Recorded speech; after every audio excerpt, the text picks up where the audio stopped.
Hey guys, it's Dr. Sam Robbins.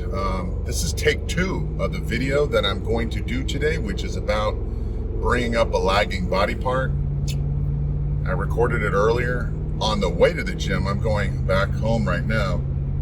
Of course, I forgot to hit that record button. Anyhow, that's life.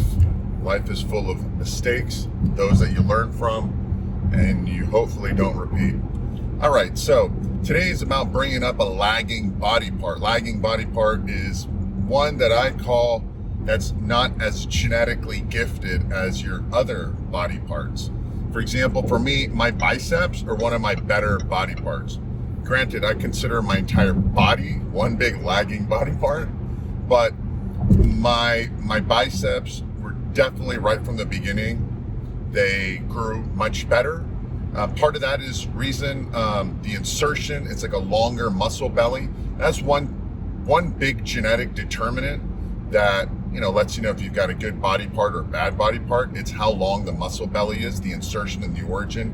For example, calves. You can see some guy with really long calves, the gastrocnemius and all that. It's really full and long, so it's got a lot more room to grow. Typically, like for example, Asians have really big calves, and the calf is really long. While, for example, black people typically usually have short calves, and no matter what they do, there isn't enough room to grow because there isn't as much surface area. And that can be said about, how short or high your chest is, your lats, how low they start at your hip, how high or low. Triceps is always a big factor, biceps is a big factor, and so on and so forth. That's one factor. The other factor I've noticed is muscles that are genetically gifted to grow, they pump up a lot quicker. Like for example, for me, 6 to 8 reps, I can get a really good pump on my biceps. And I also feel the muscle better. I can contract it better. I can really squeeze it better. My triceps, on the other hand, not so good. I got to do like a lot higher repetitions to get that mind to muscle link. It takes longer to pump up, takes higher repetitions, more volume.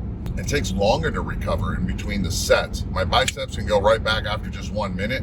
My triceps take a little bit longer to recover. So that's another factor.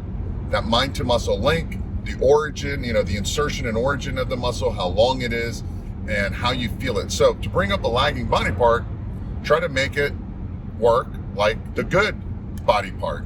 And what does that mean? That you basically want it to pump up faster, okay? Or at least pump it up better. So I suggest people who've got a lagging body part to do higher repetitions, okay?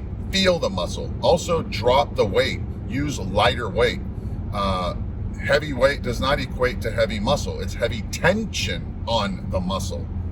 And most of us, especially when we're younger, we just lift heavy weights, but we're not really squeezing the weight up. I've seen lots of pro bodybuilders over the past 15, 20 years, because I work out at Gold's Gym in Venice.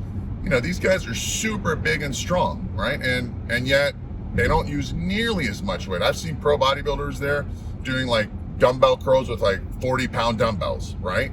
And I know damn well that they can be doing more weight. I've seen guys who've got scrawny arms who are doing 45-pound dumbbell curls. I'm like, one, they're like swinging it up, or you can tell they're not squeezing it. They're not going for a deep contraction, lowering the weight under control. They're not going for a deep, good pump. So that's what you want to do. You only want to feel the muscle. Your muscle doesn't know if you're lifting 20 pounds or 60 pounds. Okay, the more you can isolate the muscle, the better it'll grow, the better the contraction, the better the pump, and the better you'll feel. Additionally, what you want to do is try to hit the muscle a little bit more often. Now, I know when it's like a weak muscle group, it doesn't tend to recover as much. But you want to increase protein synthesis on that muscle. And that means that I believe, let's just say, for example, you're doing 10 sets for a bicep. I'm just making this up. Instead of doing 10 sets once a week, I'd rather you did 5 sets twice a week. Okay, that means you hit the muscle twice, 2 opportunities for protein synthesis, 2 opportunities to feed the muscle. It's like every time you work out the muscle, growth factors happen in that muscle specifically. IGF and mechanic growth factors, all these various things, and increase insulin sensitivity. So try to hit it twice a week, but not more volume, not total volume, okay, just more often. The other thing is make it a priority. Don't do biceps at the end of an entire workout if that's your lagging body part. Don't do it at the end of back either, because they're going to be tired. I would do something like biceps and chest, and then triceps and back, for example. That means that your bicep will go first. It's fresh. You get to use better weights. That mind to muscle link is better. And then afterwards you do chest. Now the chest is not going to feel anything negative by doing biceps first. They're almost like antagonistic body parts, right? So keep that in mind. So give it priority, feel the muscle, try to work it twice a week rather than once a week. Also, when I said earlier, to do lighter weight, don't do necessarily lightweight. Keep the reps also high, around 10 to 15, and squeeze it. Doesn't mean you go pick up like some 10-pound pink dumbbells and do sets of 50 repetitions. You still want to put stress on the muscle, tension on the muscle, but feel it. Just close your eyes and really go for a deep contraction. That's what's going to make the muscle grow. Ultimately, that's bring up all lagging body parts, and you'll enjoy the workout more, and it'll really, really reduce your odds of getting injured by working the wrong muscle.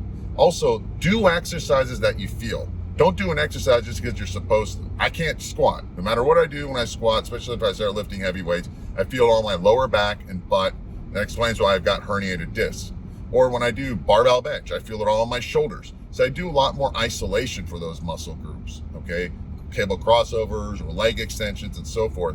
And then when I do compounding exercises, I pick the exercise that I feel the best, that I can focus on that muscle. Sometimes it's dumbbell, sometimes it's the right machine, but only do the exercises that you feel in that muscle group. If you don't feel it, don't do it. Just because someone says you have to do this doesn't mean anything. It worked for them. Your chest doesn't know if you're doing incline or decline or flat or barbell or dumbbell or cables or machines. Doesn't know anything. It just feels a good contraction and a pump. That's all it feels. So feel the muscle, just put your ego aside and do it right. And of course, don't forget, it's all about hormones. Optimize your hormones, increase your testosterone levels, and all eat well, sleep well, lower cortisol levels. So all the information, again, as always, is underneath about how you can improve your muscle building hormones underneath this video in the description area, plus additional free details. Now, let me know if this was helpful. Share it, give it a thumbs up, subscribe, click the bell icon to be notified of similar videos, and let me know what other topics you want me to cover in future videos. And as always, take a look underneath below for additional details in the details area for additional helpful ideas and suggestions. As always, thanks for watching, thanks for listening, and have a happy and healthy day.